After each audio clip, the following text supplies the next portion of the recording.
जय हिंद। स्वागत है आप सभी का एक बार फिर से 101 प्रश्न संख्या पार्ट बी कर रहे हैं हम लोग। भाग 8वां है ये। पहला प्रश्न पूछता है आपसे, निम्नलिखित में से कौन सा कथन सही नहीं है। जो सही नहीं है यानी कि जो गलत है हमको बताना है। तो वृद्धि एवं विकास दो अलग अलग आयाम है, ये गलत है। अगला सवाल पूछता है कि समानांतर खेल क्या है।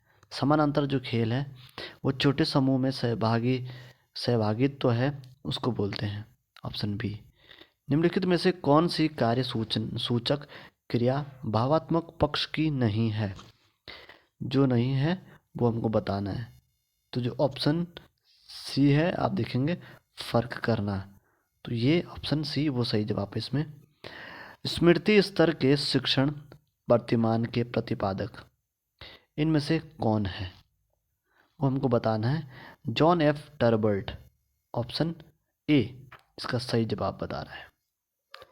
शिक्षार्थी की अभिरुचि एवं अभिक्षमता के बारे में वैध एवं विश्वसनीय निष्कर्ष पर पहुंचने की विधि है।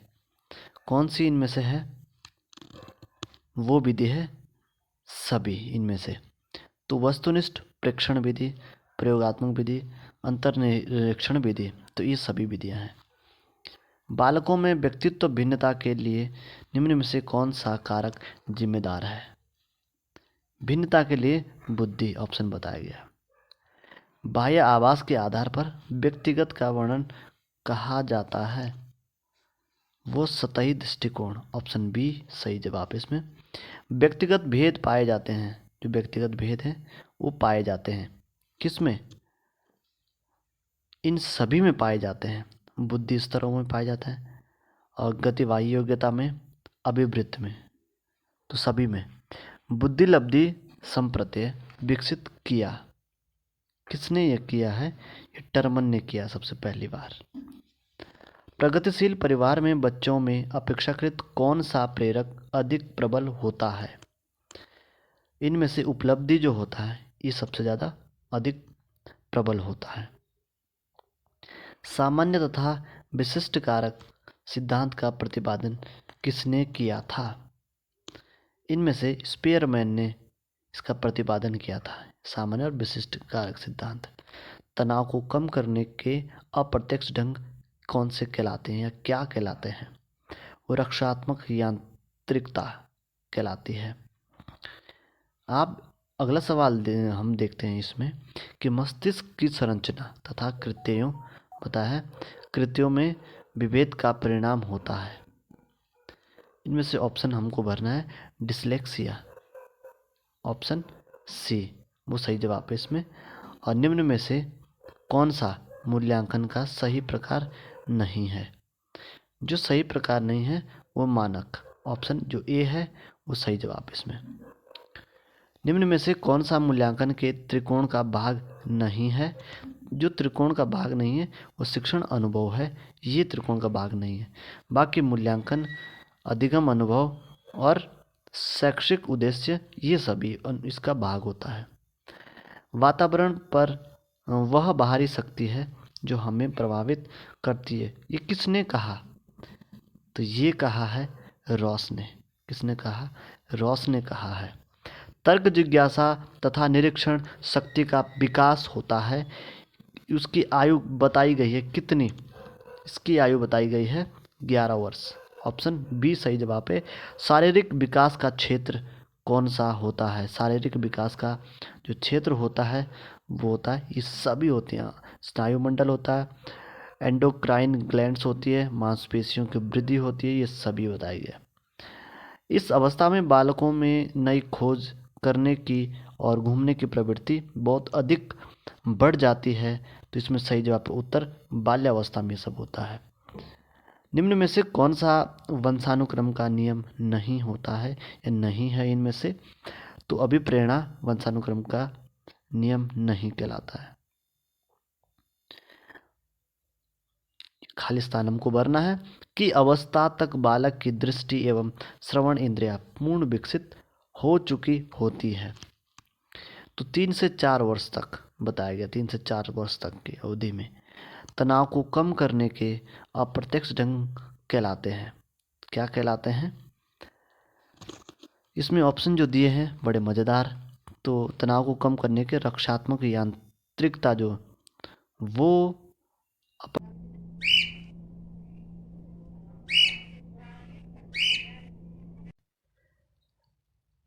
शिक्षा के संदर्भ में सामाजिकरण से तात्पर्य है। सामाजिकरण से क्या तात्पर्य है यहाँ? सामाजिक वातावरण में अनुकूलन और समायोजन। ऑप्शन ए सही जवाब इसमें। निम्न में से एक प्राथमिक स्तर के शिक्षक के लिए सबसे महत्वपूर्ण गुण कौन सा है, वो हमको बताना है। तो सबसे जो महत्वपूर्ण गुण है वो धैर्य और लगन है। Option D. नर्सरी कक्षा में शुरुआत करने के लिए कौन सी विषय वस्तु सबसे अच्छी है? तो सबसे जो बढ़िया विषय वस्तु वो क्या हो सकती है? वो मेरा परिवार हो सकता है नर्सरी के लिए। निम्नलिखित में से कौन सा सूक्ष्म गति कौशल का उदाहरण है? तो इसमें से कौन सा हो सकता है? जो लिखना है ये ज़रूर होगा। ये सूक्ष्म गति कौशल का उदाहरण। एक शिक्षिका अपने आप कभी भी प्रश्नों के उत्तर नहीं देती। वह अपने विद्यार्थियों को उत्तर देने के लिए समूह चर्चाएं, सहयोगात्मक अधिगम अपनाने के लिए प्रोत्साहित करती है। यह उपागम बताया गया किस सिद्धांत पर आधारित है? किसके सिद्धांत पर आधारित है? सक्रिय भागीदारी। ऑप्शन जो बी है वो सही जवाब है इसमें। एक बालक की मानसिक आयु 12 है और शारीरिक जो आयु है वो 10 है। उसका बुद्धि लब्धांक वो कितना हो सकता है? तो MSA/CA × 100 कर दीजिए इसको, और यहाँ पे IQ आपका निकल जाएगा, तो 120 वो निकल जाएगा। और एक शिक्षक विद्यार्थियों में सामाजिक मूल्यों को विकसित कर सकता है, तो आदर्श रूप से बर्ताव करके। ऑप्शन जो बी है वो सही जवाब है इसमें। मानव व्यक्तित्व परिणाम है। जो मानव व्यक्तित्व है वो किसका परिणाम है? आनुवंशिकता और वातावरण की अंतःक्रिया का परिणाम ही मानव व्यक्तित्व कहलाता है। कक्षा 1 और 2 स्तर के बच्चे, 1 और 2 स्तर के बच्चे कहा गया है इसमें कि मूर्त अनुभवों से शीघ्र सीखते हैं। ऑप्शन बी सही जवाब है इसमें। और अगला सवाल इसमें, शिक्षार्थी वैयक्तिक विभिन्नता प्रदर्शित करते हैं, अतः शिक्षक को जो सही ऑप्शन है इसमें वो हम देखते हैं कि सीखने के विविध अनुभवों को उपलब्ध कराना चाहिए। जो ऑप्शन डी वो सही जवाब है। कोलबर्ग के अनुसार शिक्षक बच्चों में नैतिक मूल्यों का विकास कर सकता है। नैतिक मुद्दों पर आधारित चर्चाओं में उन्हें शामिल करके। Option A. प्राथमिक स्तर पर बच्चों के लिए संगीत, कहानी कहने, नाटक, कला, शिल्प, खेल आदि जैसी गतिविधियों का संचालन। तो ऑप्शन बी है, प्रत्येक विषय के साथ सम्मिलित होना चाहिए।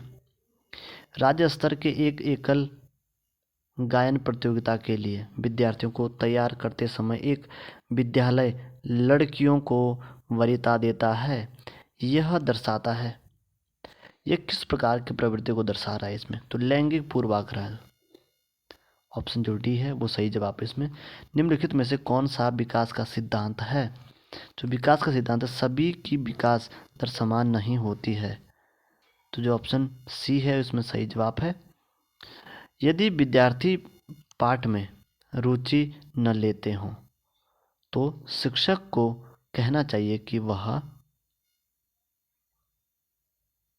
शिक्षक को क्या करना चाहिए? तो ऑप्शन जो ए है, शिक्षण विधि बदल दें, तब जाके उसको समझ आएगा, नहीं तो नहीं आएगा समझ। और बच्चे के विकास के सिद्धांतों को समझना शिक्षक की सहायता करता है। बच्चे के विकास के सिद्धांतों को समझना शिक्षक की सहायता करता है। बहुत बढ़िया सवाल है। तो शिक्षार्थियों की भिन्न अधिगम शैलियों को प्रभावी रूप से संबोधित करने में इसकी सहायता करता है। बच्चे उसी वातावरण में सीख सकते हैं जहां उनके अनुभवों और भावनाओं को उचित स्थान मिले, आदर मिले, उनको सम्मान, पुरस्कार मिले वहाँ पे। और अगला सवाल इसमें है कि प्रासंगिक अंतर्बोध परीक्षण TAT का विकास किसके द्वारा किया गया है? तो मरे के द्वारा, मरे भी आता है, इसका नाम मुर्रे भी आता है।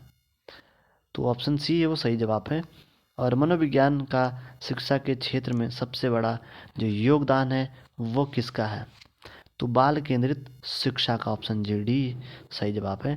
निम्नलिखित में से कौन सा वृद्धि और विकास के सिद्धांतों से संबंधित नहीं है? तो वर्गीकरण का सिद्धांत, ऑप्शन बी सही जवाब है इसमें। संप्रत्यय निर्माण का प्रथम सोपान है, संप्रत्यय निर्माण का प्रथम सोपान है, तो वो है विभेदीकरण, ऑप्शन बी सही जवाब है इसमें।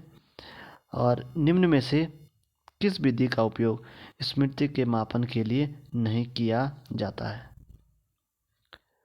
तो इसमें जो तार्किक विधि है इसका स्मृति के मापन के लिए नहीं किया जाता है। बाकी पहचान, प्रत्याह्वान, अब पुनः सीखना विधि, इन सब का प्रयोग किया जाता है।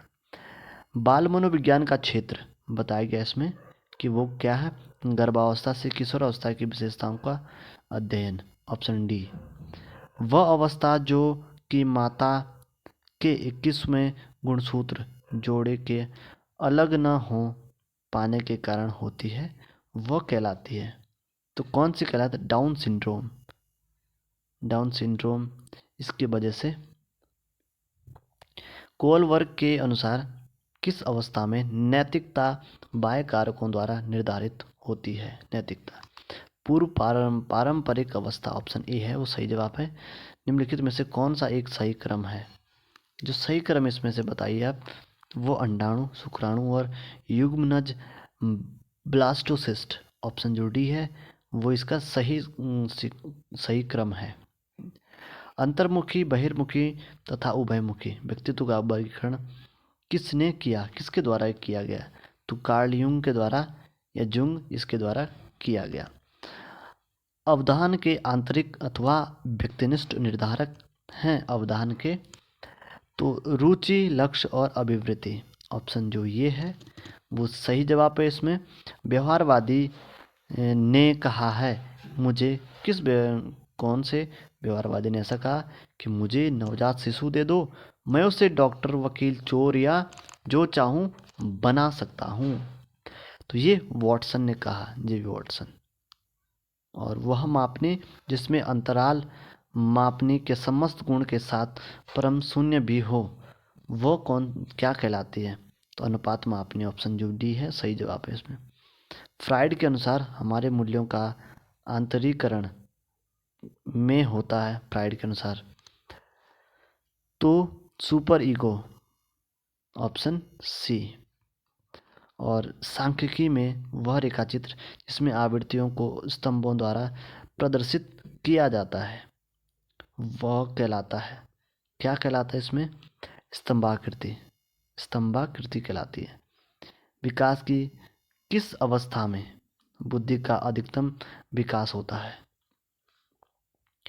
तो इसमें ऑप्शन जो सी है किशोरावस्था में, ऑप्शन सी सही जवाब है इसमें। अगला सवाल इसमें कि शिशु का अधिकांश व्यवहार आधारित होता है, किस पर आधारित होता है? मूल प्रवृत्ति पर। बच्चा जो रोना हो गया, ये सब जो है मूल प्रवृत्ति पर आता है उसका। तो ये उसके आंसर आप देख सकते हैं, पूरे आंसर इस प्रकार कंप्लीट जो हमने अभी तक किए दोनों। तो फिर मिलते हैं अगले वीडियो में। जय हिंद।